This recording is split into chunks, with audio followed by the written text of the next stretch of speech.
Sekarang terima kasih Anda sudah bersama saya lagi di Sapa Kandidat untuk Sapa Indonesia. Dan langsung saja seperti janji saya langsung ketemu sama Pak Jarod. Pak Jarod, Assalamualaikum. Waalaikumsalam. Ketemu lagi, Iya. putaran kedua yang kayaknya makin panas nih Pak.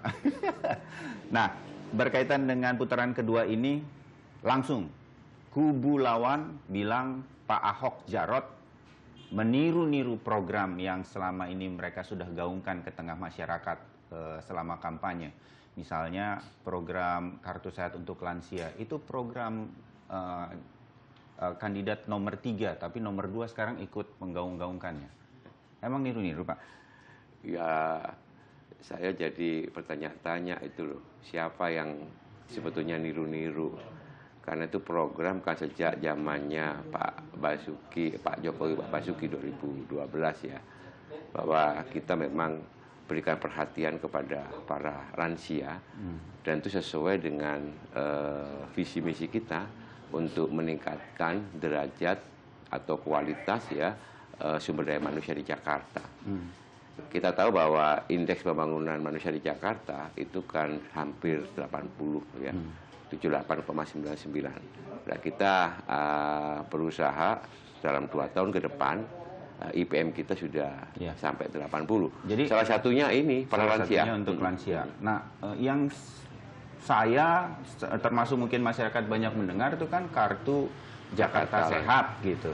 Nah, ini sebenarnya masuk di situ atau memang kalau ia tidak meniru, jangan-jangan Pak Ahok, Pak Jarot kecolongan untuk menggaungkan program ini. Jadi sekarang baru disebut-sebut untuk lansia. Ya, biar aja. Jadi begini, khusus untuk kartu Jakarta Lansia itu sudah dilakukan, tapi waktu itu secara pribadi-pribadi. Karena ternyata banyak lansia yang tidak bersedia dirawat di panti-panti kita. Ya. Tapi mereka inginnya tetap kumpul sama keluarganya atau berdekatan dengan keluarganya. Nah, ini banyak kita bantu secara pribadi-pribadi. Menggunakan apa? Menggunakan dana operasional gubernur. Karena kita lihat sangat banyak, begitu kan? Akhirnya ya kita lakukan saja. Ya, kartu Jakarta Lansia supaya ada jaminan dari lansia kita yang tidak bersedia tinggal di panti-panti. Bahkan sudah lama sekali kita akan menyampaikan kita akan bangun ya villa lansia yang di Ciangir. Tujuannya adalah supaya lansia itu hidup sehat, bahagia, gitu kan? Mendekati masa-masa tua dia harus bahagia. Iya. Ya. Oke. Itu masuk sebetulnya dalam kartu Jakarta Lansia. Sudah masuk dalam bagian. Oke, Pak, ini satu lagi yang juga mau saya tanya langsung ke Pak Jarot. Mungkin juga nanti kebetulan ketemunya sama Pak Jarot duluan untuk Sapa Kandidat. Kubu dari kandidat nomor 3 bilang mereka protes. Ini kok sedang cuti gubernur sama calon gubernurnya, tapi bikin program lagi untuk Pemda. Ini berkaitan dengan pasukan merah, Pak, yang memperbaiki bocornya rumah-rumah warga, memberikan pengecatan gratis untuk rumah warga. Ini program Pemda atau program kampanye dari Ahok Jarot? Begini, program kampanye dan program Pemda itu kan memang ya, karena kami petahana itu sulit untuk bisa dibedakan. Ini kan sebetulnya kelanjutan dari program kita untuk membuat perumahan kita itu sehat. Ada 2 macam yang kita lakukan. Yang pertama, mereka yang tinggal di bantaran-bantaran sungai, kolong-kolong jembatan, itu kita relokasi ke rumah susun. Ya. Sedangkan mereka yang tinggal di pemukiman padat, kita melakukan revitalisasi kawasan ya padat penduduk, revitalisasi kawasan kumuh. Ini kan dulu zaman Pak Jokowi digunakan program rumah deret, kampung deret ya. Tapi setelah kita evaluasi, tidak semuanya bisa dengan menggunakan pendekatan kampung deret. Maka saya bertanggung jawab waktu itu dengan deputi yang ada untuk merancang satu program bagaimana merevitalisasi kawasan kumuh. Salah satunya adalah bedah rumah. Nah, ini yang pasukan merah yang keluar. Bedah rumah. Ini Pak, pasukan oranye kita tahu sudah sejak lama Pak Ahok Jarot menggaungkan pasukan oranye untuk kebersihan, ya kan? Tapi pasukan merah ini munculnya ketika kampanye. Itu memang ini program kampanye atau program Pemda dari dulu? Ini program kampanye juga, selanjutnya juga program Pemda. Program Pemda kita sekarang ini kan program Jokowi Basuki. Ya. Dan Program kemudian Pemda ini, dilanjutkan. ya program Pemda ini kan baru munculnya ketika Pak Ahok Jarot kampanye nih. Ini nggak menyalahi aturan begitu Ya, maksud enggak saya. dong. Kan Bapak lagi cuti. Ya enggak apa-apa dong. Ya enggak? Gitu. Meskipun cuti, kami tetap bisa berbuat ya untuk warga. Apakah ketika kami cuti, kemudian kami tidak bisa mengeksekusi program-program yang sudah dirumuskan atau merancang kembali yang menambahkan beberapa program? Toh itu juga bisa dimasukkan di dalam APBD tahun 2017. Misalnya begitu ya. Bisa dimasukkan dalam APBD. Misalnya begitu. Pasukan merah. Kenapa pasukan merah? Karena sudah ada semua warna. Ya, pasukan oranye ada, hijau ada, kuning ada, biru ada, ya. Artinya pasukan merah, bukan pasukan putih. Karena pasukan putih itu sebetulnya udah punya kita. Para dokter, para perawat bidan ketok pintu layani dengan hati, ya. Tetap ini kita gaungkan. Dan ini merupakan program Pemda yang dirumuskan oleh Pak Jokowi Basuki 2012.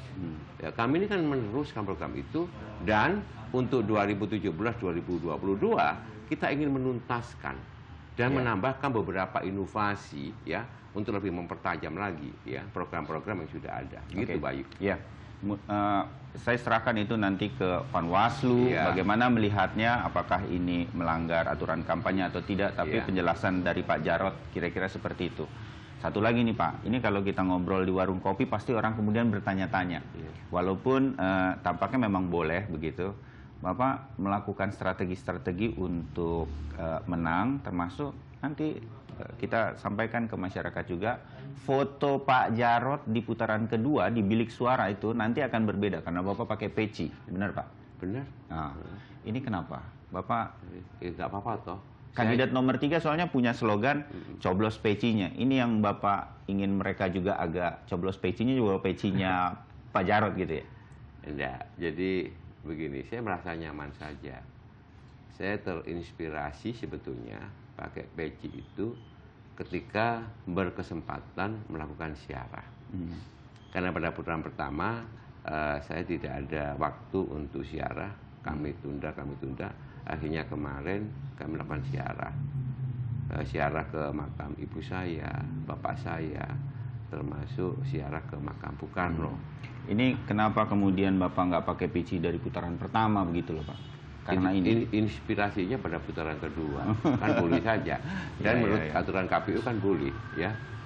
Inspirasinya itu muncul ketika saya siarah ke makam Bung Karno.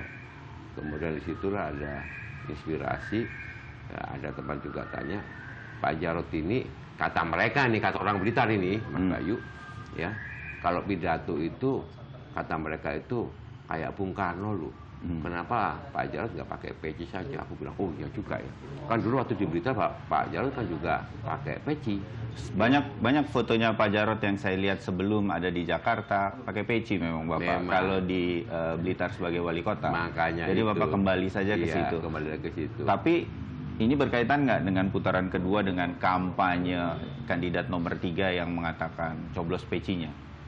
Ya terserah saja yang menginterpretasikan. Tapi kami kan jalan sendiri. Alasannya Bapak lebih kuat ke arah tadi gitu ya. Pak Ahok nggak mau pakai peci, Bapak nggak ngajak pakai peci? Pak Ahok nyaman dengan seperti itu, ya. Ya nggak apa-apa kan pilihan ya. Waktu putaran pertama itu kan terinspirasi tahun 2012. Kotak-kotak. Bukan kotak-kotaknya. Tapi 2012 itu kan Pak Jokowi sama Pak Ahok nggak pakai peci dua-duanya kan? Ya nggak? Iya. Untuk putaran kedua ini saya ingin ya kembali ke jati diri setelah kami pulang ke Blitar itu. Iya. Pak, ada satu lagi yang mungkin juga banyak orang bertanya-tanya. Bapak ini, saya tahu Bapak ini arek Jawa Timur gitu ya. Tapi ketika melakukan kampanye, banyak sekali yang protes keras ke Bapak, itu langsung face to face. Menghadang Bapak ketika turun ke jalan. Iya. Terakhir di Masjid Atin Taman Mini Indonesia Indah, Bapak diundang VIP, tapi Bapak diprotes, dihadang, bahkan dicaci maki. Diusir gitu. juga. Diusir juga. Pak, cerita ya tentang itu, termasuk saya juga kalau boleh ketemu sama Ibu Happy Jarot, karena pengen tahu perasaannya ketika Bapak lagi dihadang itu muncul di televisi, begitu kelihatan. Ibu Happy dan anak-anak seperti apa perasaannya? Oke, boleh ketemu sama istri saya. Iya, izin ya, Kebetulan Pak. kita belum sarapan, kita belum sarapan nanti. Aduh, ini kalau Pecel Pak Blitar. Oh, pecel Blitar. Iyalah. Oke, ini dia. Nah, jadi saya akan sarapan sama Pak Jarod dan Ibu Happy. Anda di rumah kalau mau sarapan juga boleh. Menunya udah dibocorin nih. Pecel Blitar khas dari daerahnya Pak Jarod. Selesai jeda, saya segera kembali dengan Pak Jarod dan Ibu Happy Jarod. Jangan kemana-mana.